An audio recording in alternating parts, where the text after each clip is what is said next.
Memória viva desta semana tem segundo tempo com um craque do futebol no rádio, né? Porque na vida real ele corre muito, mas nunca foi esse craque na bola. É bom na língua, na zoada, na análise tática. Cuidado aí, explique direitinho. Franklin Roosevelt Machado, um homem que tem quase 80 num corpinho de 79 e que já tem uma vida inteira dedicada ao rádio, ao jornal, à televisão, ao esporte. E que, segundo o lendário Justino Neto, que marcou época na Rádio Cabugi, disse, abre aspas, Franklin Machado é o maior comentarista esportivo que eu vi em Natal. É mentira, Terta? Não sei porque Rubens era baixinho, né? Não era alto, mas era mais ou menos baixo, né? O Cassiano já tem uma altura mais ou menos parecida. Eu acho que eu tenho 1,72, não sei se era o maior, não. Você tá vendo aquela é mentira, mas é bom demais que eu vi. Você se garantia no comentário, né? Me garantia, graças a Deus me garantia, sabe? Eu me dei com todo mundo, eu falei aqui no nosso programa anterior sobre a presença dos estrangeiros aqui. Celso Martinelli brigou com todo mundo, só não brigou comigo, né? Chamava um disso, chamava daquilo, Botelho Filho com o Souza Silva, né? Pinica Massado com não quem. Mas nunca brigou comigo, rapaz. A gente dávamos bem aqui, nas viagens, em todo lugar. As pessoas perguntavam o que é que tem. Eu digo, eu não sei, eu nunca briguei com ele. Eu acho que ele também é a recíproca, né? Veio de lá pra cá. Na época que você era comentarista, nos tempos áureos daquela disputa de audiência pesada, o que era o futebol do Rio Grande do Norte? Era um futebol romântico e um futebol raiz, né? O futebol daquele que o cara brigava para pegar a camisa para jogar. Hoje briga para deixar a camisa, porque tanto faz jogar como não, que o dinheiro tá lá garantido, né? E muito dinheiro. Era esse futebol raiz que eu admirava, que eu gostava, sabe? Que o torcedor ia para campo, não que ele tivesse ouvido no rádio, talvez até, mas ele já sabia o time titular do goleiro que era 1 a 11, que era um ponto esquerda. Ele sabia decorado quem é que ia jogar. Hoje é difícil você saber. Nem quem é. Você não sabe nem o placar de um jogo com tanta beta espalhada por aí. Como é que vai saber quem vai jogar? Mas naquela época saía de casa sabendo que o ataque ia ser fulano, ciclano. Se a gente fechar os olhos agora, Franco, vamos nós dois aqui. A escalação dos craques daquele tempo. Goleiro! Tínhamos muito. Eu fui fã de Erivan. O baixinho, o gigante. Né?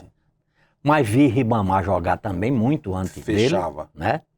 Alguns goleiros, grandes goleiros, passaram também pelo América. O América teve um goleiro aqui que veio do Recife chamado Varlindo. O cara pegava demais, né? Mas naquela época o goleiro não era o jogador, era goleiro. Era goleiro. Não era endeusado. Era segunda classe, né? Não, até porque ele também tinha limitações de sair da área. E hoje o goleiro joga da intermediária pra frente até se for necessário. Defende pênalti, tudo no mundo. Exato. Mas tinha muita gente boa. E goleiro o Caba ia quando não sabia jogar, né? Bastos responderia isso. Lateral direito. Vamos fazer a escalação clássica. Camisa 2, lateral direito, né? O lateral direito era o 2, veja né? bem, depois que inflacionou com alguns jogadores de fora, aquela década de 70, 72, nós tivemos aqui que já era Castelão. Excepcionais do Castelão, da era do Castelão, né? Quer dizer, teve aquela leva que veio pro América com o treinador... Como era o nome do treinador? Era Leônidas, né? Leônidas, Sebastião Leônidas. Velha já é de um período que tem umas histórias bacanas também com ele, porque ele era teimoso, né? Vamos já. E do tempo da Mangaba de João Avelino, né? De João Avelino, que veio pro ABC, né? Então vamos lá. Mas velha é Maurílio José, o nome dele, né? Rapaz, eu tô dando um branco aqui na memória com relação à escalação de jogador. Relaxa.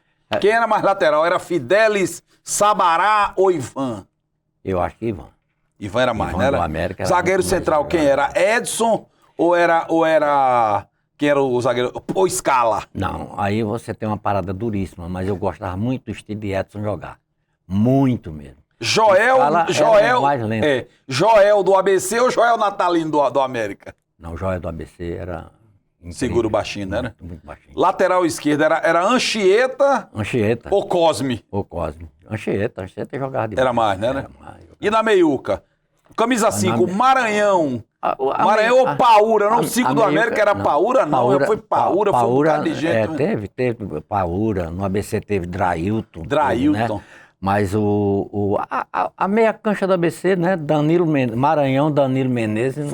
Não tinha pra ninguém, não, né? Era Elcio, lá no América era Elcio. Elcio Jacaré. Elcio Jacaré. Isso, Também agora, marcou Elcio foi um jogador de primeira categoria, né? Por que não teve a mesma fama de Alberi? Menos tempo? Acho que sim, menos tempo. Alberi Alberi começou aqui raiz, né? Começou a jogar aqui. E o Elcio veio pra cá naquela leva que veio Gilson Porto, veio Porto veio do Bahia. Jangada. Ponta esquerda. Gilson Porto me fez passar uma vergonha num avião. Por quê? Eu não sabia que aquele cara tinha pavor de avião, não. E ele não me disse nada. E foi numa cadeira que tinha ele e uma freira. Sim. Ele e uma freira. Pegamos uma turbulência que era normal, não sei como anda a meteorologia hoje. Tá vendo naquela época os aviões andassem mais baixo, alguma coisa? Pegamos uma turbulência naquela região serrana ali do Espírito Santo. E esse avião começou a sacudir, esse avião começou a gritar. A freira estava na janela. Ele estava no meio e eu estava na ponta, no corredor.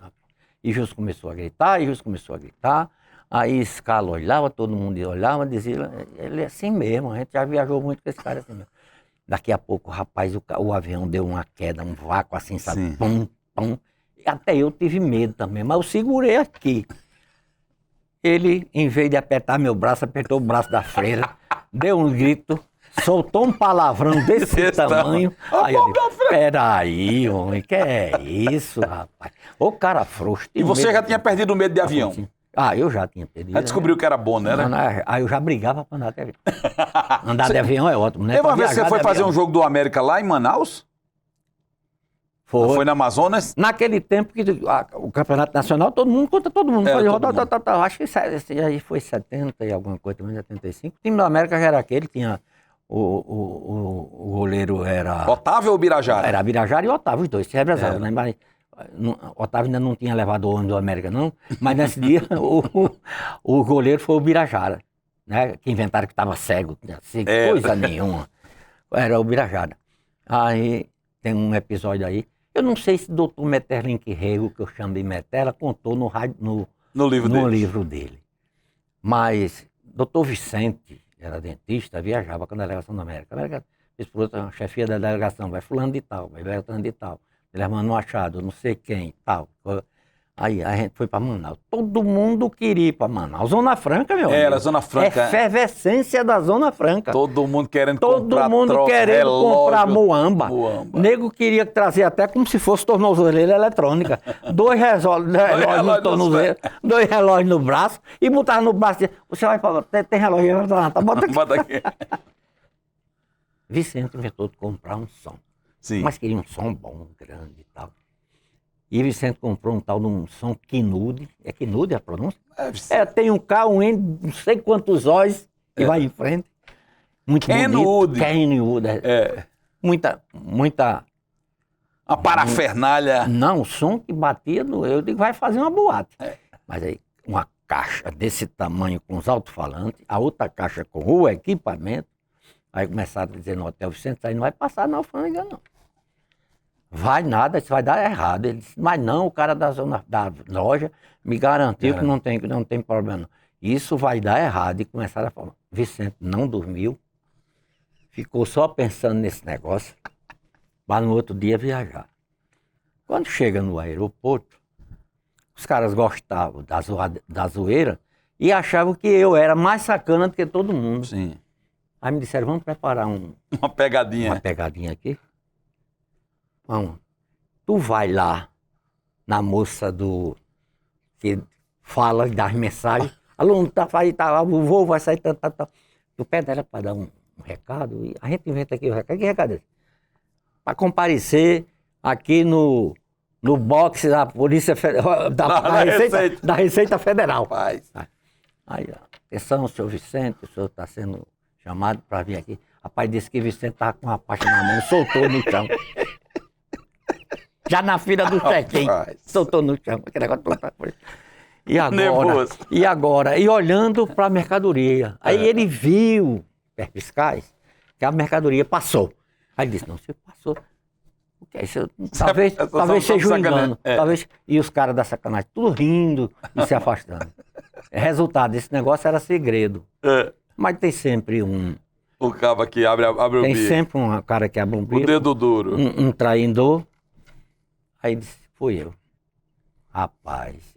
Ele veio pra cima de você, ficou do mal de você. Intrigado não, ele ficou intrigado comigo, não falou mais nunca comigo. Ele não me disse nada, ele só fez apontar pra mim e disse, tô sabendo. Nada mais. Nada mais. Mas, rapaz, até hoje? Ele, inclusive, já é falecido. Já subiu, né? Vai pegar no seu pega. Você chegar lá, você tá lascado, viu? Agora, vamos voltar um pouquinho. Voltar aqui um pouquinho pro tempo da Rádio Nordeste, que a Rádio Nordeste, instalada no Cine Nordeste, no centro, lugar muito bonito, e você apresentava um programa de grande audiência chamado Nostalgia. Só buscava aquelas músicas lá do Inferno da Cuia. Só o Mato Velho. Só o Mato Velho. Eu fazia a seleção musical e eu me meti de apresentador. Foi mesmo? Pois você sabe que eu andei pesquisando, o povo gostava, viu, da sua atuação. E tinha texto também, tinha aquela... Não, era improviso. Não, eu digo, mas tinha aquela liotria todinha, a preparação, né? Preparava o coração do pessoal todinho. Oferecimento da clínica, da cardioclínica, da clínica do coração. Eu vou ensinar, na Rádio Nordeste, de frente à Rádio Nordeste, ficava o escritório da Varig, Paim ficava por ali. Isso. Paim. E eu também era... nessa época eu já estava na redação, aí Rubens Alves Pereira me carregou para ser também redator no Correio do Povo, lá adiante, na Praça Padre João Maria. Esquina. Era na outra esquina. Mas o Cinema Nordeste era... Que era o jornal, o Correio do Povo era o jornal de Dinarte Mariz. De Dinarte Mariz. Teve vida muito curta, mas... Que teve também. Você falou do Cinema Nordeste. O Cinema Nordeste naquela época aqui só se comparava com o Cinema São Luís no Recife. O Cinema São Luís em Recife só se entrava de paletó. E eu doido para ver um filme, não tinha um paletó. Aí um dia peguei metade do meu salário, comprei um blazer. Creme, uns pontinhos pretos, tudo bacaninha. Tá, todo dia lá tô em Silveira. Pontinho preto aqui. Eu estava a menor dúvida. Aí eu, para entrar nesse cinema, entrei, gostei para danar. Era bom, né? Aí o Cinema Nordeste era aquele luxo. Era aquele luxo. Para entrar tinha que... Depois virou uma sorveteria embaixo. Mas entrava sorveteria o quê? Belém. Mas aqui também era obrigado o sujeito estar paramentado para entrar no cinema? Não era. Já era menos, mas também não entrava de bermuda, não entrava jeito, não. Bermuda, nem coisa. É como quem... E as mulheres também de minissaia não entravam, dificilmente não, né? você... dificilmente você via um passageiro de avião se não tivesse todo... Paramentado. Mulher com a valisa, aquela coisa toda. Viajar de bermuda, nunca. Não pode, não. Hoje tem cabo aí andando. Só viaja nu, falta só viajar nu. E ali o que era, naquela época, Franklin, o Cinema Nordeste, a Rádio Nordeste, a sorveteria ali embaixo, e você, o artista do rádio. Passava o rodo com força, Franklin? Não. Não minta não, viu, Franklin? Não. Não minta. Olha, eu atravessava dali e ia para o outro lado, lá na Avenida Rio Branco, né? Na Avenida... na Rio Branco. Na Rio Branco. Do outro lado. Porque tinha a Praça Kennedy, a Praça da Cocada ali, né? A Praça Kennedy veio depois. Muito antes da Praça Kennedy tinha o túnel da Mirim. Sim. Do outro lado, que a gente saía tomando um negocinho, depois voltava e tal. A Praça Kennedy, ela foi uma ideia de Filinto Rodrigues, Filinto foi vereador aqui. Foi. Né? E, inclusive, trabalhei com ele na Rádio Nordeste, quando ele comprou a Rádio Nordeste da Dinarte Mariz. E Filinto fez uma campanha, estava aquela história da Aliança para o Progresso, aquelas coisas todas, e ele fez uma campanha para fazer aquela praça, que era a praça, chamava Praça da Imprensa, eu acho, não sei, coisa a Praça da Cocada, não? A Praça da Cocada, porque fizeram aquele negócio. Aí ele teve a ideia de botar um busto de Kennedy ali, para homenagear. E viajou, e fez, e virou, e aconteceu, e esse busto veio. Foi ali que o lendário deputado... colocado naquele local ali, né? Muito tempo depois, aí bota um bocado de tempo nisso, mas foi um de respeito, sumiu dali, nunca mais ninguém deu notícia, soube que está relegado lá num lixão da Capitania das Artes, não sei se é verdade, foi a história que me contaram. Ele chegou. E um desrespeito absoluto e total, né? Porque aquilo ali valeu um sacrifício enorme de Filinto, valeu as viagens que deu, valeu desembaraçar com cônsul, embaixada, o escambau que foi possível para Robert Kennedy. Robert Kennedy veio? Fazer, dar as bênçãos, aquele negócio todinho. E hoje ninguém sabe onde é que está o busto de Kennedy. Ninguém sabe nem onde está o de Joe Biden, agora que acabou de sair. Agora, você teve, Franklin, além de um papel destacado na cobertura esportiva, né? Trabalhou no jornalismo, trabalhou na programação. Você só não fez chover, né? Mas você inventava também o horóscopo, como Agnello Alves inventava para Djalma Marinho no rádio, não? Não, você escreveu horóscopo, não? Não, não cheguei a esse ponto, não. Chegou não, né? Não. Escrevia esporte e fazia o noticiário, jornais falados. O noticiário. O horóscopo, quando o cara falava, tinha um cara lá que fazia, todo de manhã tinha um programa, estou tentando me lembrar aqui o nome dele, não era Nilson, não era... tivemos lá um cara, um rapaz de uma voz lindíssima. O mulherio todo se apaixonou, chamado Tony Albert Moreno. E tinha aquelas cartinhas que fazia para você e tal, coisa. Rapaz, aquele cara era tanta mulher bonita procurando aquele camarada e tinha um horóscopo. E eu uma vez estava com ele no horóscopo, mas eu estava com ele assistindo, que eu gostava às vezes de ficar com ele lá no estúdio. Aí ele disse, virgem, eu disse, ainda? Aí ele disse, é sério isso aqui. Aí não... Sério. Você na época já tinha suas tiradas de humor. Franklin, qual foi a notícia que mais lhe doeu anunciar? Quando foi anunciada a morte de Genar Vanderlei, eu não falei. Estava lá na Rádio Nordeste, ainda não falei, fiquei na minha. Agora, Dinarte Mariz, quando morreu, eu trabalhava na Tribuna do Norte, como eu tinha uma coluna na Tribuna, e trabalhava na Rádio Cabugi, né? Esporte. Aí eu tenho que fazer aqui justiça a uma pessoa. Ele me viu meio acabrunhado lá, né? Tinha uma admiração muito grande por Dinarte. E ele chamou assim e disse, já escreveu a coluna de amanhã? Eu digo, não, ainda estou pensando aqui qual é o assunto que eu vou puxar. Estava na moda muito se falar da história da travessia. Eu acho que era a travessia do Machadão, não, do Castelão para o Machadão, uma coisa dessa aí. Né? Aí eu estava ainda vendo que assunto ia abordar.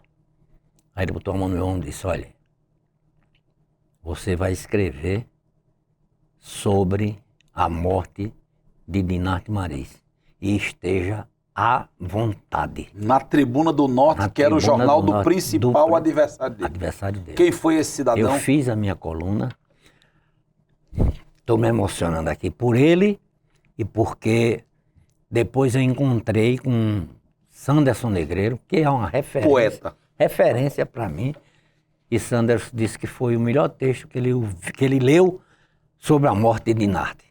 Foi o que eu escrevi na Tribuna do Norte. Joanilo de Paula Rego, o grande capitão, velho capitão. Chamava Dinarte de velho capitão, né? E eu intitulei a coluna, e Dinarte era intitulado nas campanhas políticas, né? Como senador do povo. E eu intitulei a coluna como um adeus ao grande capitão, e no fim disse, vai com Deus, senador, do coração, do povo. Só isso aqui. Mas eu fiz um texto, eu dei uma caprichada, a emoção vai para lá, vou escrever e tal. Mas por que é que eu estou me emocionando? Porque essa pessoa que fez isso foi Agnello Alves. Me chamou, botou a mão no meu ombro e falou isso. E o elogio de um texto vindo de Sanderson Negreiro, aí não tem preço, né? E Agnello era tido e havido como radical. O radical que incendiava. Era ele e Erivan França. Erivan França de testa. Eram os dois, de testa. Do outro lado era... Soube, não sei se é verdade, sim, que Erivan não gostou. Mas Todo mundo escreveu, eu tinha. Tinha por direito. Exato. E tinha autoridade porque conviveu com o velho. Convivi, exatamente. Você fez história na rádio do velho. Eu ia muito lá na casa que ele frequentava, de Dr. Aldo Medeiros, ali na Rua Sul. Isso você começa na Rádio Nordeste, mas aí você desceu a ladeira para Cabugi. Quando foi isso? Deixa eu te contar uma história. Conte. Eu estava na briga com o Roberto Machado, por audiência da 1h da tarde. Chegou a um ponto que ele esperava que eu entrasse primeiro e eu esperava também, nenhum dos dois entrava. Aí Espiridião de Medeiros Neto, lá na Rádio Nordeste, fazia, entra aí de qualquer maneira. Aí entrava o povo, ficava escutando aqui, depois virava para o outro. Porque era uma audiência de Torá. Aí estava pesado. Um belo dia, eu recebi um chamado, e fui conversar com Xancha, com Agnello, Zé Gobar e Ricardo Alves e Zé Roberto. O Guinho, Zezinho e Luizinho. Exatamente. Aí me chamaram e me fizeram uma proposta para descer a ladeira. Eu digo, eu vou descer. Aí eu nem despertei para rivalidade que ainda estava aguçada, né? Roberto Machado estava lá. Estava lá. Era o chefe da equipe, mas foi consultar e disse, não tem problema nenhum, eu quero aqui, eu quero, é bom, eu quero aqui. Aí eu fui para lá. Quando eu cheguei lá, aí a Agnello me recebeu muito bem, todo mundo me recebeu muito bem, aí fui lá para a sala da equipe esportiva, fiquei por lá. Aí um cara abre a porta, olha, aí fica estático, aí disse, é uma visagem ou eu estou vendo mesmo? Como é que pode? Era João Machado. João Machado é uma lenda, outra lenda do rádio, né? Admirado porque eu estava na Cabugi. Mas isso, a Nordeste ainda era ali na cidade? Ainda era na cidade. Na Rio Branco? Era na Rio Branco. Não era lá no Baldo ainda não? Não. E aí você vai, como é que você conseguiu conviver aí, Israel e Ramais, dentro do estúdio da Rádio Cabugi? Não, porque ficou tudo muito tranquilo. Parecia que nem tinha havido nada, ficou tudo Fizeram as pazes, foi aí que fizeram as pazes, sem nem precisar. Muito tranquilo. Aí nos falamos, voltamos a nos falar bem e tal, sem problema nenhum, né? Se você tivesse que agora definir, falar da importância de um cara para a sua vida chamado Severino dos Ramos Bartolomeu Machado, o que é que você diz? Foi o meu leme.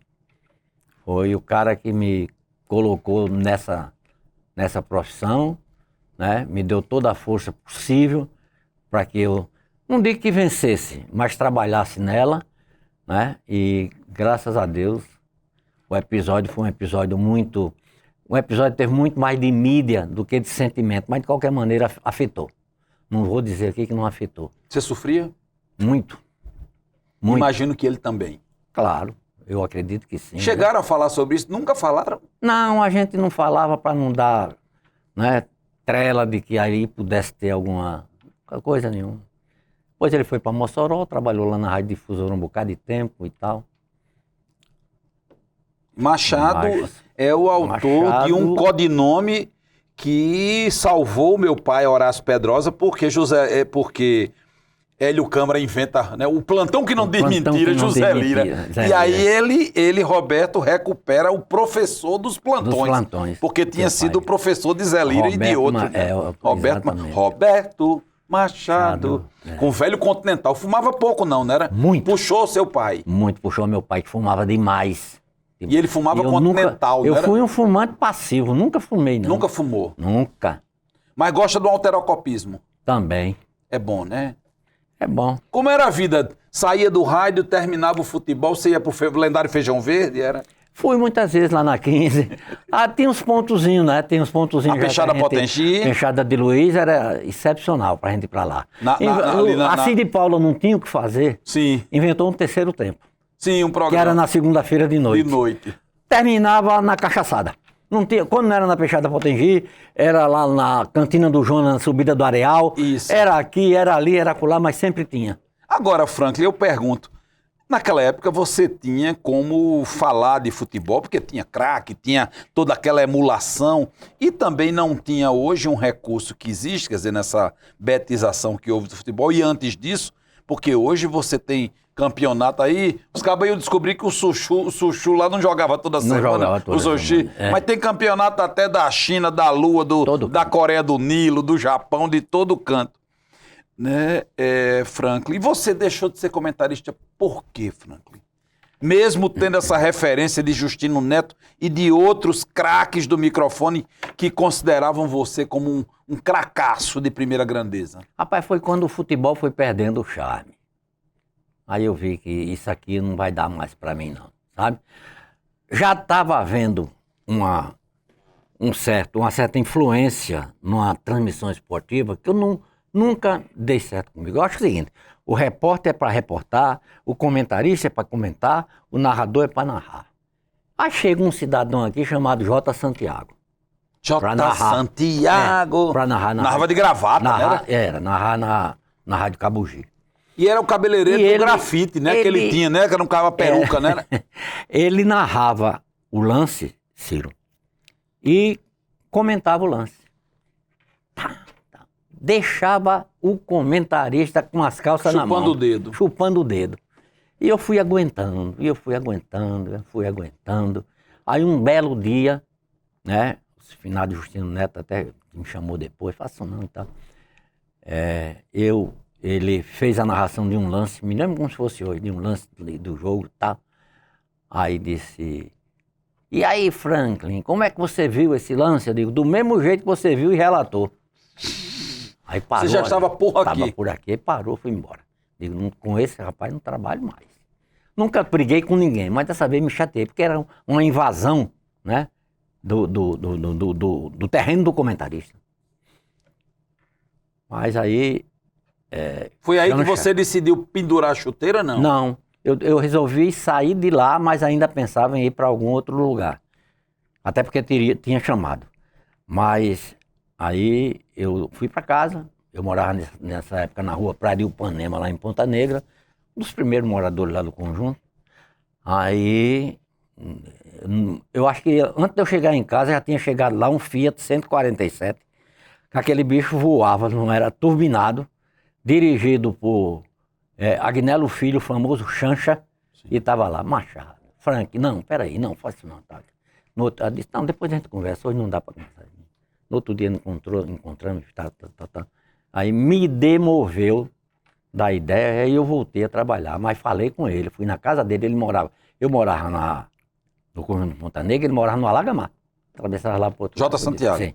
Olha, pare na narração, se você comentar, eu faço da mesma maneira e aí não vai ter volta não, porque eu não vou aceitar não. Aí ele entendeu? Aí ele disse, eu vou ver se eu admito até que às vezes eu invado o terreno do comentarista e tal, o cara entendeu. Era a empolgação dele, né? Acostumado lá do Rio de Janeiro. Que eu não sei se o estilo lá era esse não, porque pelo menos o professor dele não fazia isso.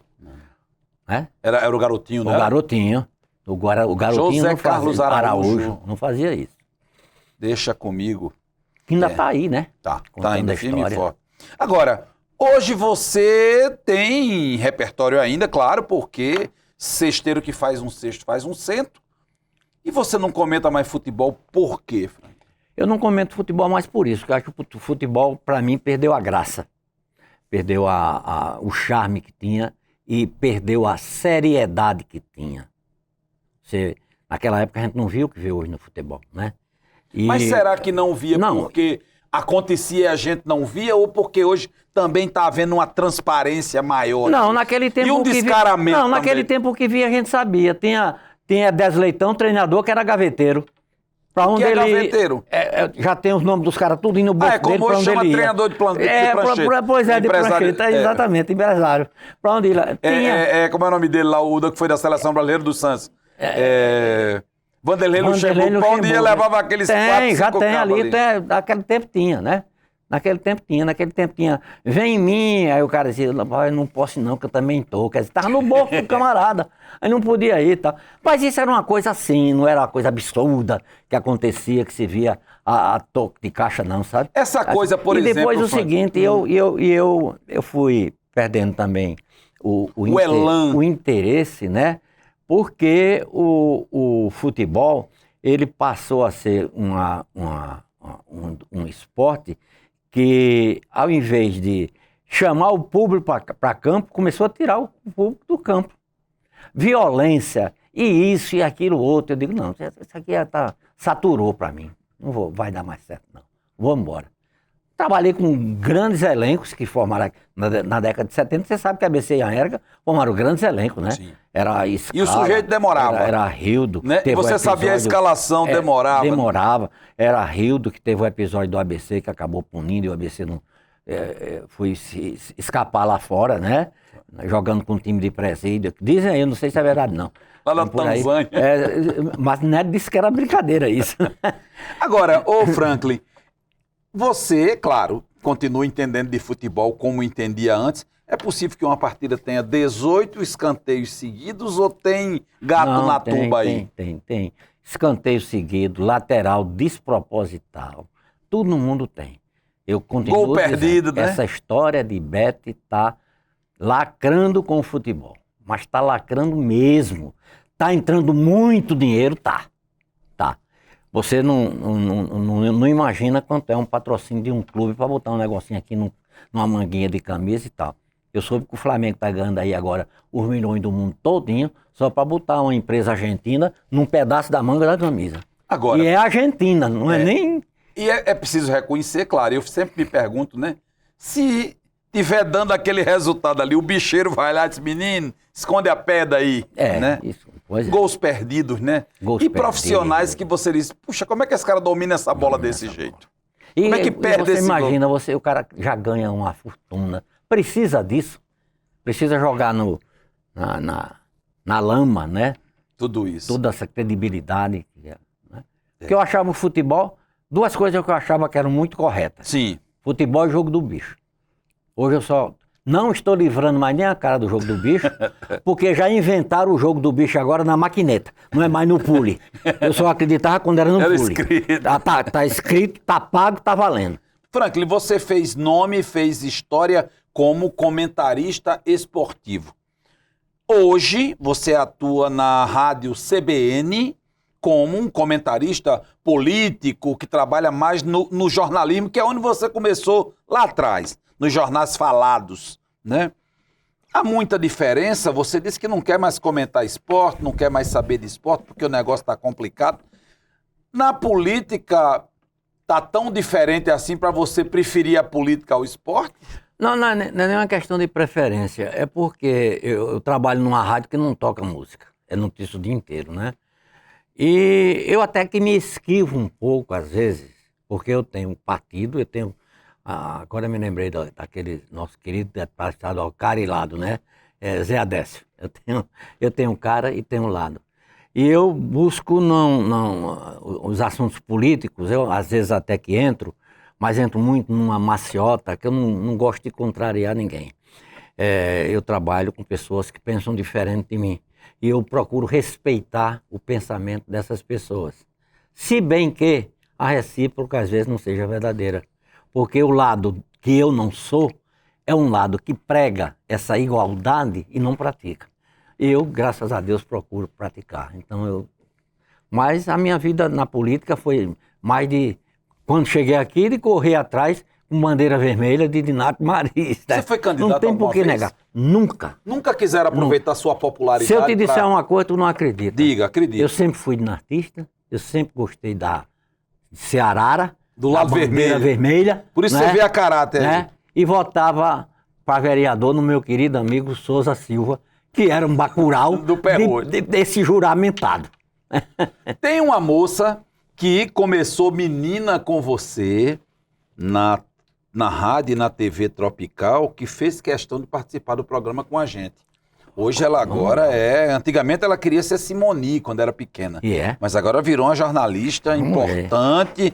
Ela tá com a gente aí. Vamos ver quem é essa moça. Hoje é secretária de comunicação da Prefeitura de Natal. Quem será? Franklin Machado. Que alegria poder falar um pouquinho, né, desse ícone, dessa memória viva do jornalismo potiguar no rádio, na televisão também. Quando eu comecei a estagiar na TV Tropical, Franklin já era referência para os jornalistas que, né, faziam parte de toda a redação. E depois eu tive a oportunidade de dividir bancada com ele, a satisfação, o privilégio até de dividir bancada com o Franklin, tanto no rádio quanto na televisão. No rádio, no Encontro com a Notícia, através das participações, né, por várias vezes, dividimos bancada aos sábados, depois nos programas durante a semana, e na rádio, nossa, através da Manhã CBN, a gente dividiu bancada, pudemos comentar fatos, acompanhar a história, né, do Rio Grande do Norte, e aos sábados a gente dividia a bancada no CBN Debate, um programa que tinha duração de 3 horas, com entrevistas muito interessantes, que a gente tinha tempo de esmiuçar temas que eram relevantes para a sociedade. E no Repórter CBN, que era, como eu falei, aos sábados, 3 horas de programa, sempre com aquelas pausas a cada meia hora da Rede CBN para trazer notícias do país e do mundo. Teve uma certa vez, no início de janeiro, não lembro se no programa do dia 1º ou 2 de janeiro, em que houve uma grande tragédia provocada pelas chuvas no Rio de Janeiro, com deslizamentos. E aí o nosso programa, que deveria ter 3 horas, teve aí cerca de 15 minutos, talvez, porque a gente tem essa recomendação de priorizar, na verdade, a cobertura nacional, né, a cobertura da rede. E são muitas memórias, inclusive, de muitas experiências, né, que faz parte da minha bagagem do jornalismo, as nossas experiências, aquilo que a gente vivencia, né, ele tem uma contribuição importante aí nessa minha trajetória. Mas eu quero saber, Franklin, se em casa Luiz ainda manda, sua caçulinha, ou os netos já conquistaram esse espaço? Olha, a Cristina é uma pessoa que eu quero um bem danado, sabe? A mãe de Fulô e de Chico, né? De Chiquinho e de Fulô. E ela é minha professora, até hoje.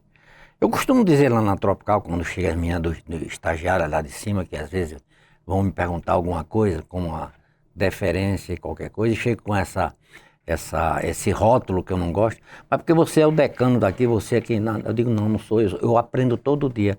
Eu acho que o jornalista, ele aprende todo dia. Ciro, a única coisa que eu não fui dentro do jornalismo, não me filtrei para sê-lo, porque detesto, foi a editoria de polícia.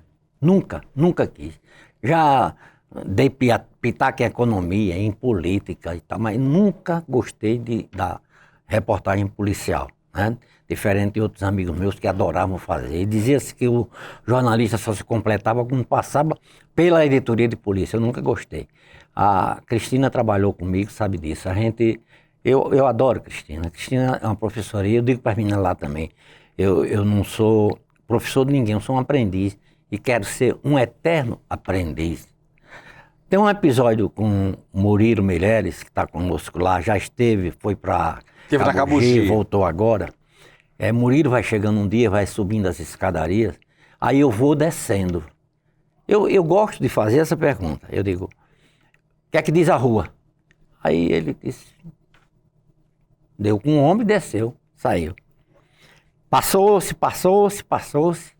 Aí um belo dia, Cláudio Araújo inventa de dar um título de cidadão natalense. E alguns convidados e tal, no meio, dentre eles o Murilo estava e alguns outros amigos meus, né? Aí lá, durante a entrega do título, o Murilo foi falar na Câmara, aí Murilo foi falar. Aí Murilo disse que ele um dia mudou a maneira de pensar dele quando saía com a pauta para a rua. Porque às vezes saía com a pauta para a rua, aí a pauta furava, voltava sem nada, olha, acabou. Aí ele disse, eu fazia isso, deixei de fazer, com a frase que Franklin me disse, subindo as escadarias, o que é que diz a rua? Aí eu saio, quando a pauta fura, eu estou ouvindo a rua para ver o que é que está acontecendo, onde está acontecendo, para que eu possa ir até lá, né? Isso gratifica, né? Isso não é nada demais. Mas isso é do jornalismo antigo, né? Isso, é daquele... Eterno, né? Daquela escola que a gente aprendeu. Do doutor Jurandir Nóbrega da vida, que era a primeira página direta ali, fazendo as coisas. Por quê? Porque estava antenado com tudo. O que é a magia do rádio para você? O que é? Agora, quem pergunta sou eu. A magia do rádio, Ciro, era, porque hoje o diabo do YouTube está botando a cara da gente, a gente não pode mais nem ir meio desajeitado, tem que ir meio arrumadinho, né? A magia do rádio era você chegar numa feira. Vou dar um exemplo que eu chegava muito ali na Feira da Sumó, Feira da São José, chamada também como Feira do Rico, confluência ali da Nevaldo Rocha com a São José. É você chegar numa feira, você já tem umas certas pessoas que você compra nas barracas e tal. A dona Josefa do Peixe lá tem filé de tilápia, me arranja aí 1 quilo de filé de tilápia. Aí você de repente dá faz um movimento de cabeça, tem 2, 3 pessoas olhando para você. Aquelas pessoas te reconheceram pela voz. Essa é a magia do rádio. E eu me apaixonei por ele por isso, dentre outras coisas, mas por isso. Falar e ser reconhecido, né? Uma mulherzinha um dia, cheguei, esse episódio foi na Feira do Ar das Quintas, aí ela olhou assim, essa mulher tá querendo falar comigo, que tá conhecendo minha voz. Aí chegou assim perto de mim e disse, o senhor faz programa, né? Eu digo, faço, mas a semana tá lotado. A gente pode ver o que se a gente pode marcar para outra semana. Aí eu digo, não, faço sim. O senhor trabalha com aquela moça naquela rádio, aí vai, pronto. É isso mesmo. Magia do rádio. No rádio de hoje, Tony Albert teria espaço? Rapaz, o programa, no estilo que ele fazia, eu acho que não, acabou. Mas ele era bonito ou era feio? Feio. Tremendamente feio. Quer dizer, aparecendo hoje como as pessoas estão querendo fazer. Aí não dava certo. Não dava certo. Não dava certo. Perdia a audiência. Agora a voz não, a voz de veludo, uma voz linda, belíssima. Uma voz... Quem dizia muito isso era a Josenildo Alves. Grande Ajó. Grande Ajó. Disse, rapaz, meu concorrente aqui é Tony Albert, porque ele ganha o mulherio todinho aqui. Né? E olha que ele era famoso. Me diga uma coisa, Franklin, você falando de rádio, de nostalgia, houve um tempo, e aí eu como pesquisador da história do rádio do Rio Grande do Norte tenho que registrá-lo, que você comandou uma emissora de rádio que surpreendeu o mercado com uma novidade que era a programação gravada. Rádio Nordeste adere à rede LIC de São Paulo, que já vinha da Rádio Olinda do Recife, um sucesso absoluto. Aqui também chega que era o Luiz e o Casale, não era? Rede LC. Era Ronaldo Assunção e Carlos. Isso, e aí você faz sucesso com Roberto Carlos, especial. Não, Rádio Nordeste. Tinha o PREM. Era gravado da hora certa à apresentação. Tudo ali, tá gravado. Tudo gravado. E você ia pra rua só pra pegar o povo pedindo. Veja como é que eu cheguei a isso, na rede LC. Já era com Filinto. Filinto fez essa descoberta. Aí iniciou esses contatos, né? Depois falou que ia haver essa mudança e tal. Aí eu fui fazer uma entrevista com Ronaldo Assunção. Ronaldo era o homem da programação. O outro era o homem do dinheiro. Era o Luiz, Luiz que foi da USB. Isso, e o outro. E tinha um outro segundo de bigode, assim, também. Eram os dois. Tinha dois sócios. Um que era bem forte. Aí me chama a Ronaldo Assunção. Em São Paulo? Em São Paulo. Lá na Rádio América. Rádio América era a cabeça de rede. Rádio América, que era a Rádio dos Padres, que ficava ali na Vila Mariana. Na Vila Mariana. Exatamente. Eu queria até conhecer. Era na Vila Mariana, que tinha um beco de um Batman. Na época não tinha não, mas hoje tem. Hoje tem. Então, você conhece São Paulo. O que é que acontece? Eu fui para lá, aí fiquei por lá e fui fazer uma entrevista com ele. Aí ele, depois da entrevista, ele achou legal a entrevista, aí disse, agora vamos passar um dia na Rádio América. A gente almoça por lá, vamos para Rádio América. Aí tinha uma história de tocar Roberto Carlos 1 hora. Pá! Roberto Carlos. Você com a experiência de programador, de discotecário. Ainda tinha uma história de um repete. Aí eu cheguei para ele, aí eu disse, tocou Roberto Carlos de manhã, tocou Roberto Carlos de tarde, tocou Roberto Carlos de noite. Eu digo, Macrino Gomes que está fazendo a programação? Lá era Macrino. Macrino e a sua CBS. Aí eu digo, lá eu queimando as pestanas para fazer uma programação que colocasse todo mundo. Djavan, Tom Jobim, fulano de tal, quem fosse, mas que colocasse ali todo mundo. Mas botar um cara para cantar de manhã, de tarde, de noite, as mesmas músicas. Eu digo, rapaz, eu só não concordo com isso. Ele disse, isso aqui é o maior sucesso dentro da programação da emissora. Aí me desmontou. Aí eu vim pra cá. E era, e Você foi. comprovou. E era, e foi. E você né? bateu a Cabugi, que era líder de audiência. Foi a primeira vez que isso bateu a aconteceu. Poti. E você não tinha nem jornalismo, nem tinha... Era música o Era tempo só todo. música. Você era então um tempo. precursor do Tinha- FM. Tinha um jornalzinho muito curto, que era 2 ou 3 notícias assim, porque tinha que ter. Que tinha que... Para fazer um percentual e prestar conta Ao Dentel, ao né? Dentel, né? Como tinha que mandar o relatório de música para o ECAD. Ou seja, mas foi pré-FM, não tinha FM. Não tinha A Nordeste FM. foi pré... Foi Isso que a gente pré-FM. tem hoje, quer dizer, todo no computador programado, foi a Rede LC que criou criou essa isso, coisa. Rede LC. Entrar vinheta, tocar música, Isso. locutor, todo programadinho. Foi um achado dos caras, rapaz. Eles afiliaram música, eles afiliaram rádio no todo Brasil canto. inteiro. E era uma máquina de fazer dinheiro. Era uma máquina de fazer dinheiro. Um bocado de tempo. Quer dizer, acaba, como tudo acaba, quando a tecnologia muda pro FM, Muda pro todo mundo FM. passou a fazer isso, Todo né? mundo passa. E aí passou a ouvir num som Muito melhor, muito muito melhor melhor do que isso. Mas a Rede LC foi um achado e foi uma coisa interessantíssima. E é pra cá. verdade, Franklin, vocês saíam pra rua com a lista e diziam, menino, peça essa música aqui? Não, se saía para pedir, para a pessoa pedir uma música espontânea da vontade dele. Mas já tinha uma pré-seleção feita, porque a gente não podia furar. Já tinha uma pré-seleção feita. Aí dizia, como é que tá? Já pediram aquela? Não, fulano, você pede essa músicazinha aqui, que é pra gente... Eu acaba pra botar o nome no meu raio. nome filho. é Maria dos Anjos Pereira, eu quero ouvir de Javan, Oceano. Coisa que... Mas tocava você não, tocava só Roberto Carlos e Amado Batista, né?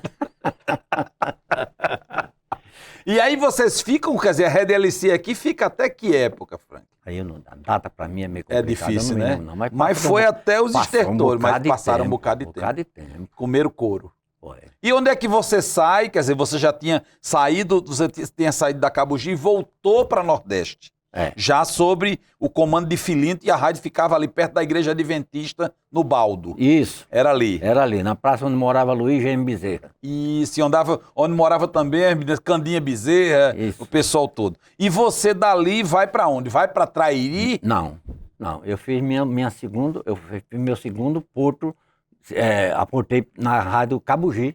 Sim, Foi a segunda voltou. vez. Voltei trabalhar com o garotinho da Copa, Marco Antônio, ser comentarista. comentarista. Aí Marco Antônio... Mas quer dizer, mas você tinha parado de ser comentarista. Hein? Eu tinha parado de ser comentarista. Foi voltei. ser o gestor da rádio, o gerente de Aí, programação. o que é que acontece? Marco Antônio vai e pula para a Rádio Norte, para a Rádio Trairi.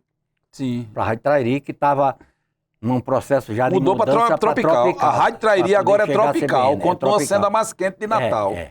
Aí Marco Antônio vai para lá. Aí eu fiquei na Rádio Cabugi. Aí um belo dia acontece um problema, acho que com Scala que era comentarista, O lá comentarista sai de- era. da equipe. Aí eles fizeram lá uma aferição, como eu não sei, que estavam levando porrada na hora do comentário. Porrada na hora do comentário. E quem está dando a porrada? É Frank de novo. Manda Aí buscar. mandaram me Convoca. chamar. Aí eu fui conversar com o Jânio Vidal na TVU, na Cidade Alta, onde ele era dirigente da TVU, na época. Aí me chamou de volta. Aí eu digo, eu vou voltar, vou para vocês. Aí fui para Trairi, fiquei lá com o Marco Antônio. Da Trairi virou Tropical. Tropical, Cristina já contou um pouquinho desse Virou episódio. CBN. Aí ela se virou CBN e estou lá até hoje. E vai voltar pro futebol, Fran? Não, Se aparecer um novo Marco Antônio lhe chamando, não, você vai... a TV até está fazendo lá, mas eu não tenho... Não tá comentando, não? Não. Você já fez, quer dizer, rádio muito tempo e também teve incursões na TV, como disse Teve. Cristina. Eu fiz programa com o Jânio, eu fiz programa com Cristina, o título é que eu não me lembro bem, mas eu comecei na televisão fazendo programa com Veridiana Pedrosa. Sim, A grande está em São jornalista que Paulo. foi para São Paulo, sofreu aquele acidente Foi. e tal. gente Que é a fazia- musa e esposa a do gente querido começava- professor Gaudêncio Torquato. Gaudêncio Torquato. A gente fazia uma bancada lá, uma bancada de 2, né? Sim. Nesse de Cristina já era uma bancada de 3 ou 4. Quer dizer, com E a gente Veridiana ela fazia- dava notícia e você E comentava. aí comentava. Exatamente. Mas eu não gostava muito de televisão, não. Não, por quê? Primeiro porque eu sou feio. Que é isso? Não, em televisão só tem graça quem é bonito, Não né? diga isso. É. E depois errar na televisão é improvável. Frank, você falou aí que televisão é lugar de gente bonita que você não faz parte. Agora, precisa ter beleza e inteligência, né? Como essa moça que tá aí, ó. Oi, galera, passando aqui rapidinho, porque eu sei que tá aí nessa berlinda um cara que tem muitos anos, muitas décadas de história dentro do jornalismo, do radiojornalismo, passou também pela TV. Eu conheci Franklin Machado em 1990, quando eu comecei na TV Tropical. E quando eu comecei na TV, eu fazia rádio também, então a gente estava sempre por ali, se esbarrando nos corredores, então somos antigos colegas de trabalho. Em 2019, com a minha volta para a Rádio CBN, para a Rede Tropical de Comunicação, quando eu decidi dar um tempinho da televisão e migrar novamente para o rádio, a gente teve a sorte de trabalhar na mesma bancada e desde 2019 é assim. E lá se vão quase 6 anos, né? Eu acho que foi em março de 2019 que eu estreiei na Rede Tropical de Notícias.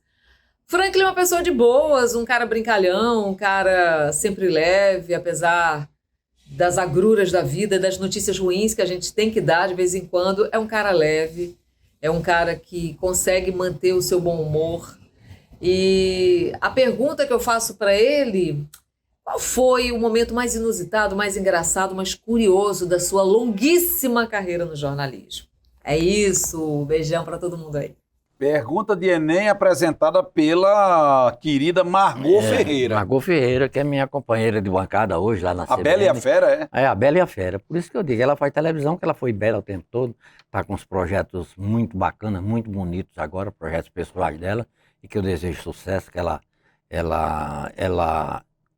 tudo que Margot inventa dá certo, sabe? Pelo menos do pouco tempo que eu conheço. Mas por quê? Porque ela tem inteligência, né? Ela é uma pessoa focada, não abre mão, mas não abre 1 milímetro sequer das convicções dela, não abre mão, né? Uma defensora aí intransigente da causa animal, né? E eu gosto muito de trabalhar com ela, gosto Agora, muito. qual é o momento que ela... A pergunta dela, não fuja não. Um momento inusitado, engraçado desse tempo. Tem um quando eu trabalhava na rádio, já trabalhava na rádio Tropical. Era Tropical? Bom, foi inauguração do terminal rodoviário da Cidade da Esperança. Época Zé Agripino. Não, Lavoisier. Lavoisier Maia. Elisson. Aí Elisson cochilou em credenciar uma pessoa para fazer o cerimonial. E o Eduardo, acho que o filho dele, começou a pesquisar nas rádios quem estava credenciado, quem não estava, quem não... Não sei por que carga d'água chegou no meu nome e eu nunca tinha feito cerimonial, meu amigo. Jornalista, cerimonialista, nunca tinha feito na minha vida. Ali era Samuel Fernandes. Mas era Samuca, exato. Depois, mas já estava todo mundo ocupado. Chamar Valença. Já estava todo mundo ocupado. Né? Não fui por escolha não, fui por eliminação. Por eliminação. Aí me chamou. Aí eu disse, espera aí, eu nunca fiz isso e tal. Eu não sei não e tal. Mas quando eu vi o cachê, eu digo, eu vou. Opa! Eu vou, né? Aí eu digo, vou. Aí fui. Na frente armaram um palanque, não armaram um palanque, porque na frente da rodoviária, né? Estava aqui e eu era o cara que fiquei esperando, fazendo... O esfria-sol. O esfria-sol. Daqui a pouco, senhoras e senhores... Daqui a pouco estará aqui conosco. Aí vou dizer o que foi a grande... O que ela chamou de quê? De um momento inusitado. O grande momento inusitado, né? E que acabou com minha carreira de cerimonialista. E eu empolgado. Daqui a pouco a presença do governador Lavoisier Maia, presença do diretor do DER, fulano de tal, aquela relação de personalidade das autoridades. E a presença do excelentíssimo senhor presidente da República, General João Batista de Oliveira Figueiredo, dizendo o nome todinho e a patente do camarada, né? E insistindo. E daqui a pouco, depois de eu dizer isso umas 5 ou 6 vezes, presidente da República, o General João Batista de Oliveira Figueiredo, numa empolgação, achando que estava abafando, né? Aí eu senti aquele cutucado aqui, mas um peso que eu vou dar uma bigorna batendo aqui no meu ombro, né? Que eu olho assim, o cara era do tamanho disso aqui, medalha no peito mais do que Erildo Lereste quando desfilava nos torneios início. Nos torneios início do futebol, desde lá Juvenal Lamartine até para o senador João Câmara, quando tinha penduricado de medalha. Aí eu olhei, mas o cara tinha noção de coisa. Fez aquele gesto característico, botar a mão no microfone, né? Aí eu não botei, desliguei, né? E fui para lá. Disse, olha, a partir de agora, quando o senhor for se dirigir ao presidente da República, bem educado desse jeito, uma educação que estava batendo dentro do... Limite-se a dizer, dentro de mais alguns instantes estará conosco o senhor, esquece, excelentíssimo, presidente da República, João Figueiredo. Eu não quero ouvir nem Batista, nem general, nem coisa nenhuma. João Figueiredo. Que era o fim daquele período pré-redemocratização complicado para ele. Complicadíssimo, fim da ditadura. Rapaz, tá? Aí... Quando eu voltei, comecei a gaguejar, meu amigo. Perdeu o elan. Perdi o elan e perdi a minha carreira. A sua boquinha. A minha carreira de cerimonialista. Começou e terminou Só ali. não perdi o dinheiro, porque no outro dia... Estava depositado. Não estava depositado, era entregue... Na mão. Para contar a cédula. Ô Franklin, você ao longo dessa sua vida de radialista teve uma carreira de sucesso. E na vida real você também teve, porque você disputou uma partida difícil contra um time da pesada. E tem uma moça que está aí que é testemunha ocular dessa história. Vamos ver quem é ela. Oi, gente, tudo bom? Eu sou a Aninha Fortunato, sou jornalista e radialista e tenho o prazer de dividir com o Franklin Machado todos os dias a bancada da Rede Tropical de Notícias.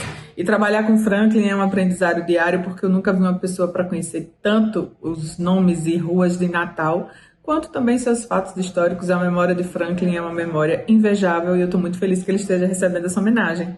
Mas outra coisa que eu e Franklin dividimos também é que nós dois somos pessoas que já passaram por um tratamento oncológico, e isso meio que uniu a gente, porque às vezes quando sai algum exame, algum resultado, eu vou procurar Franklin ou ele vem me procurar, os dois meio preocupados e tudo mais, mas a gente sabe que no final sempre dá tudo certo. E Franklin, eu queria que você contasse um pouquinho da sua história com a leucemia, com o problema pulmonar que você teve, porque você é um exemplo de...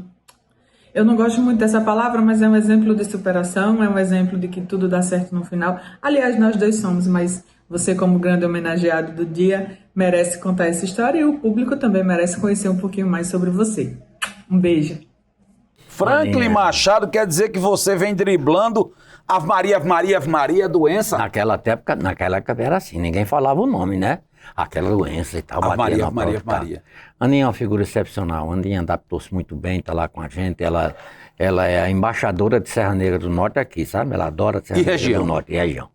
Pois bem, em 2000, no dia 14 de janeiro, eu me internei na Promater, já com um diagnóstico fechado.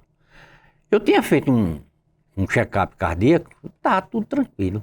Aí um belo domingo eu vou andando para casa da avó da minha esposa e no meio do caminho eu senti uma dorzinha na perna e ao mesmo tempo um cansaço. Digo, o que aconteceu?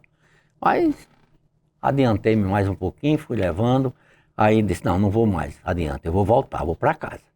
E em casa peguei o telefone, liguei para meu médico, aí o meu médico que tinha feito meu exame, doutor... O check-up. O check-up. Ele era da clínica Ovídio Fernandes.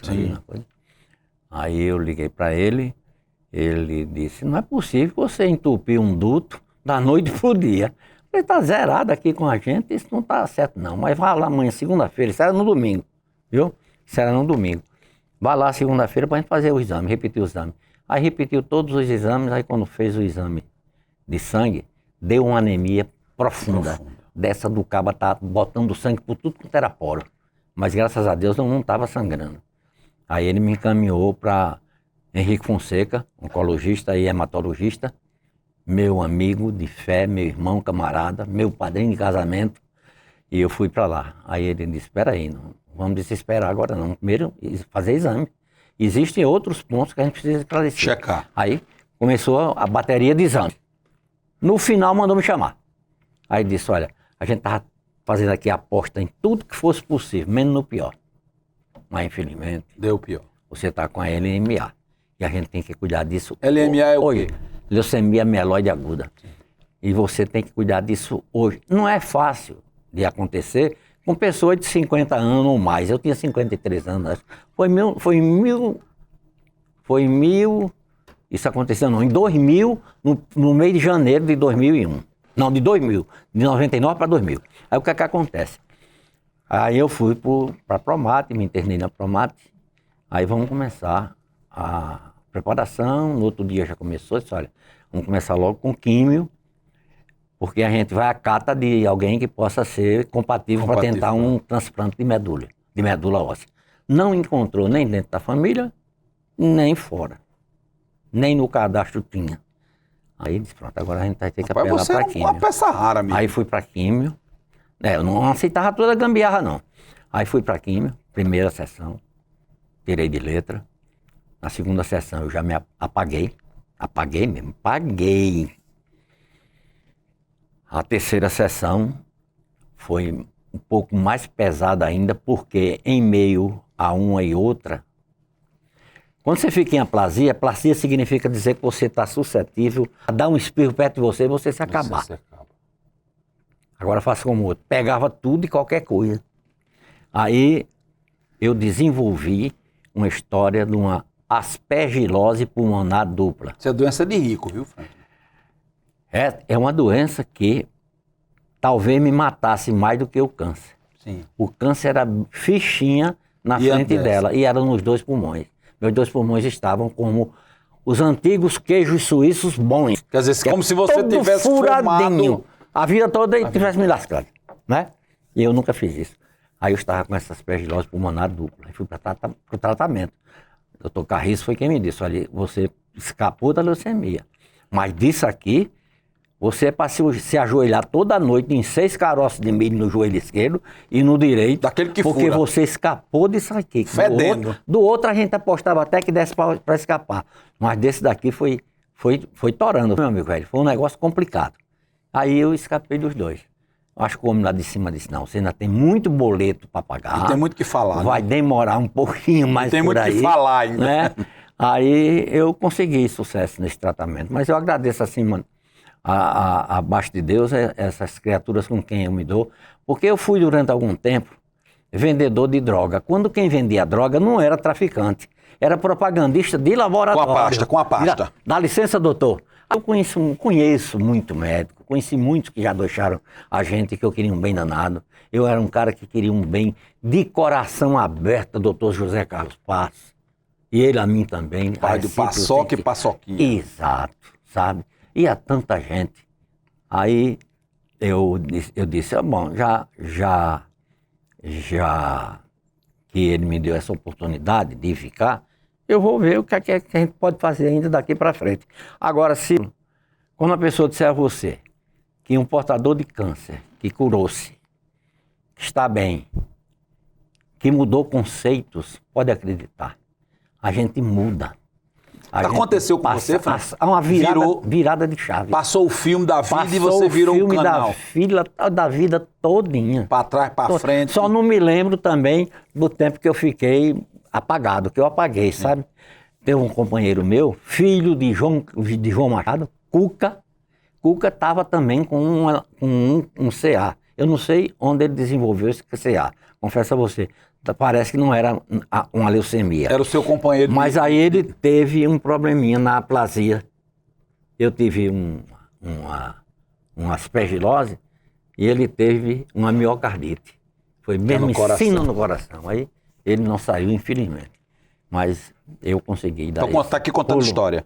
Estou aqui. Graças a Deus. Frank, no dia que você se chamar saudade, você quer ser lembrado como um homem que viveu. Pode até parecer meio complicado, né? Mas viveu no sentido mais amplo da palavra. Fez o que gostava, né? Tem filhos aí maravilhosos, netos também, né? E dizem que neto é mais do que filho, mas não é não.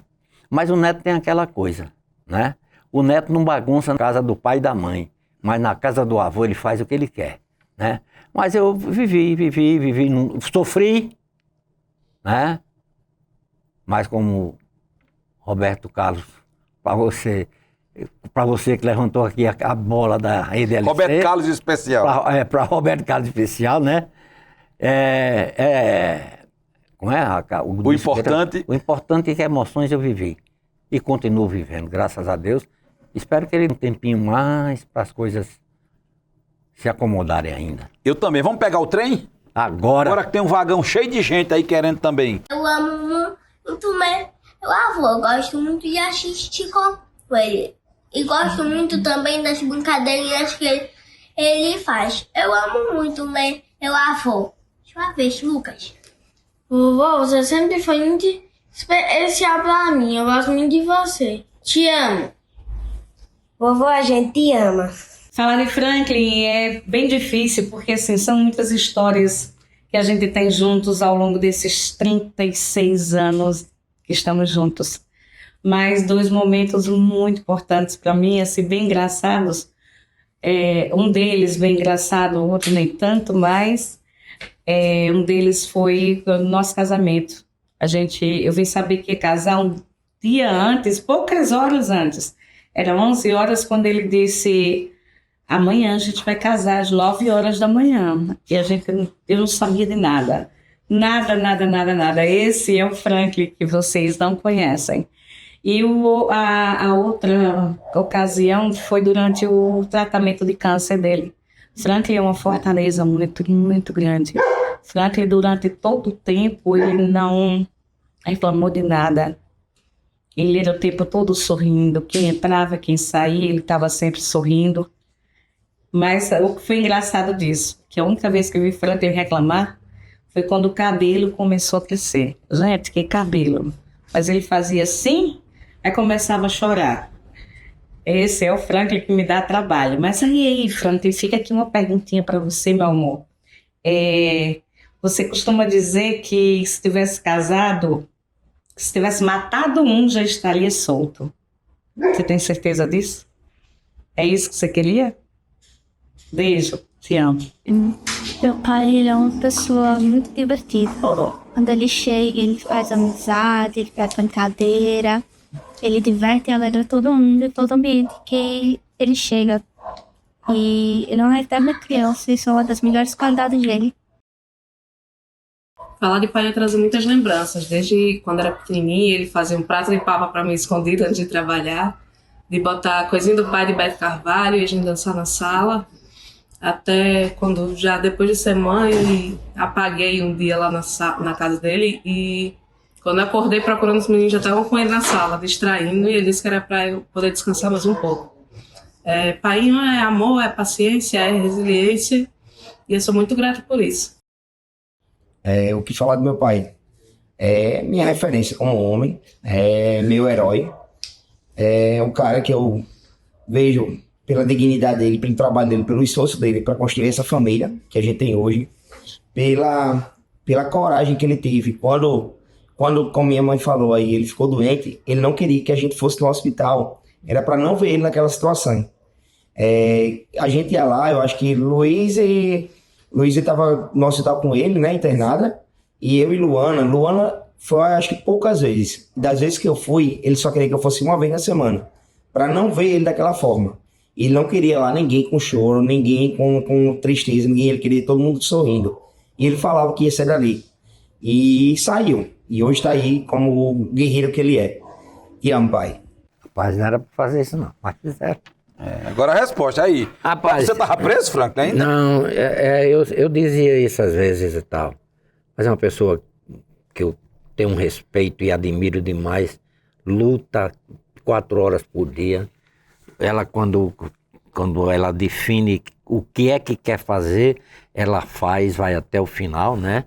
Hoje é uma pessoa que é envolvida com a cultura do Rio Grande do Norte, e de Natal particularmente, sobretudo carnaval, envolvida com uma das escolas de samba daqui, que é a Malandro do Samba, Porta-Bandeira, aderecista de primeira, está se revelando, e minhas filhas, não tem nem o que dizer, meus netos igualmente, né? Eu adoro todos eles, Maria Luísa é pequena, que vive comigo ainda lá dentro de casa.